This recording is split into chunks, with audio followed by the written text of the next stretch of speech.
এই মুহূর্তে একটা বড় খবর আসছে, যেটা বাংলাদেশের মিডিয়া বড় করে দেখাচ্ছে না, আবার ভারতের মিডিয়াও এটা নিয়ে বিশেষ করে কিছুই বলছে না। কিন্তু দিল্লির প্রতিরক্ষা মন্ত্রণালয়ে এই মুহূর্তে একটা বিষয় নিয়ে সব থেকে বেশি আলোচনা হচ্ছে। বাংলাদেশ একটা রাডার নেটওয়ার্ক বানাচ্ছে, যেটা একসাথে 7টা দেশের আকাশ দেখতে পাবে। আর সেই নেটওয়ার্কের একটা স্টেশন বসাচ্ছে ভারতের সবচেয়ে দুর্বল জায়গার মাত্র 100 কিলোমিটার দূরে। ভারত এটা থামাতে চেয়েছিল, কিন্তু পারেনি। আজকে বলবো ভারত কেন এটা চেয়েছিল, কেন পারেনি, আর এই রাডার বাংলাদেশের জন্য আসলে কতটা গেম চেঞ্জার। শেষ পর্যন্ত থাকুন, কারণ শেষে এমন একটা তথ্য দিব যেটা জানলে আপনি অবাক হয়ে যাবেন। এখনো আপনি আমাদের চ্যানেলে নতুন হলে সাবস্ক্রাইব করে আমাদের পাশে থাকবেন। আচ্ছা, একবার ভাবুন তো, আপনি যদি জানেন শত্রু কোথা থেকে আসছে, কখন আসছে, কিংবা কত উচ্চতা দিয়ে আসছে, তাহলে আপনার কাছে সময় আছে সিদ্ধান্ত নেওয়ার। আর যদি আপনি না জানেন, তাহলে আপনার চোখ অন্ধ। রাডার হলো সেই চোখ। যে দেশের রাডার যত শক্তিশালী, সে দেশ আকাশ যুদ্ধে তত এগিয়ে। কিন্তু সমস্যা হলো পৃথিবী গোলাকার, সাধারণ রাডার দিগন্তের ওপরে দেখতে পায় না, পাহাড়ের আড়ালে কি আছে তা বুঝতে পারে না, কিংবা নিচু দিয়ে আসা ড্রোন ধরতে পারে না। তাহলে এর সমাধান কি? উত্তরটা হলো আরও শক্তিশালী রাডার, আরও বেশি জায়গা, আরও স্মার্ট প্রযুক্তিতে। বাংলাদেশ ঠিক সেইটাই করছে, এবং করছে এমন গতিতে যেটা প্রতিবেশীরা ভাবতেই পারেনি। বাংলাদেশ এই মুহূর্তে 3টা বড় রাডার সিস্টেম একসাথে নামাচ্ছে। প্রথমটি তুরস্কের ALP-300G। এই রাডারের অপারেশনাল রেঞ্জ 450 কিলোমিটার, সর্বোচ্চ ডিটেকশন রেঞ্জ 800 কিলোমিটার পর্যন্ত। একটা রাডার একসাথে 7টা দেশের আকাশ পর্যবেক্ষণ করতে পারে। বাংলাদেশ, ভারত, মিয়ানমার, ভুটান, নেপাল, চীনের তিব্বত এবং থাইল্যান্ডের অংশ। একটা রাডার 7টা দেশ, ভাবতে পারছেন একবার? দ্বিতীয় রাডারটি হলো ফরাসি ফ্যাসেল GM403M। 2025 সালের এপ্রিলে ঢাকায় বসানো হলো প্রথমটি, মাত্র 2 মাস পরে বগুড়ায় দ্বিতীয়টি। দুটো মিলে তৈরি হলো মাল্টিলেয়ার নেটওয়ার্ক রাডার কিট। তুরস্ক আর ফ্রান্স দুটো কিন্তু আলাদা দেশের প্রযুক্তি, কিন্তু একই নেটওয়ার্কে। এটা কেন করা হলো? কারণ একটা সিস্টেম জ্যাম করলেও অন্যটা কাজ করতে থাকবে।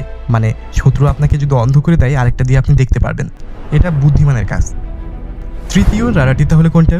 সেটা সব থেকে বেশি বিতর্কিত, সেটা নিয়েই পরে অংশে কথা বলছি।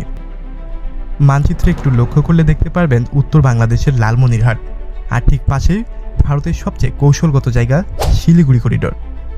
ভারতের মূল ভূখণ্ডের সাথে উত্তর পূর্বের 7টা রাজ্যের একটা মাত্র সংযোগ।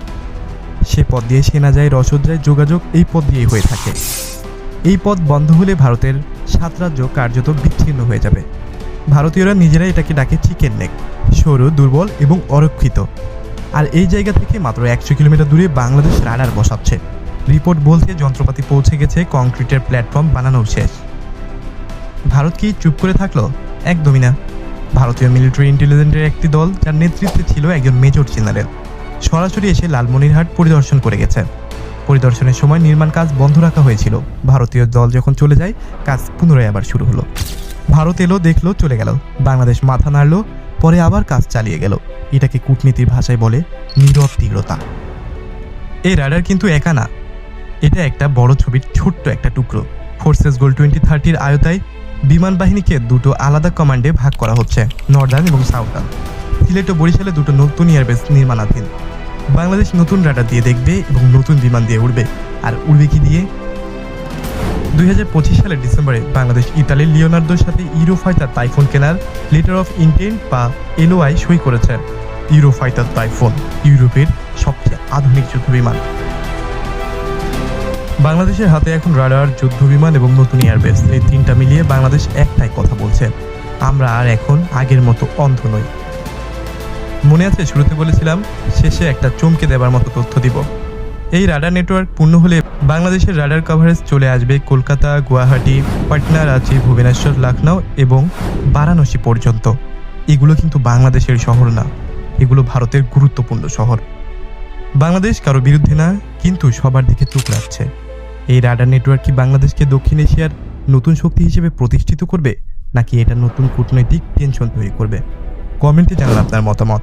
আর যদি মনে করেন এই তথ্যটা সবার জানা দরকার, তাহলে এখনই শেয়ার করে দিবেন এবং আমাদের ভিডিও লাইক করতে ভুলবেন না। আমাদের চ্যানেলে এখনও আপনি নতুন হলে সাবস্ক্রাইব করে আমাদের পাশে থাকবেন, কারণ এই রকম নিউজ আপনি আর অন্য কোথাও পাবেন না। দেখা হবে পরে কোনো ভিডিওতে। ততক্ষণ ভালো থাকবেন, সুস্থ থাকবেন। আল্লাহ হাফেজ।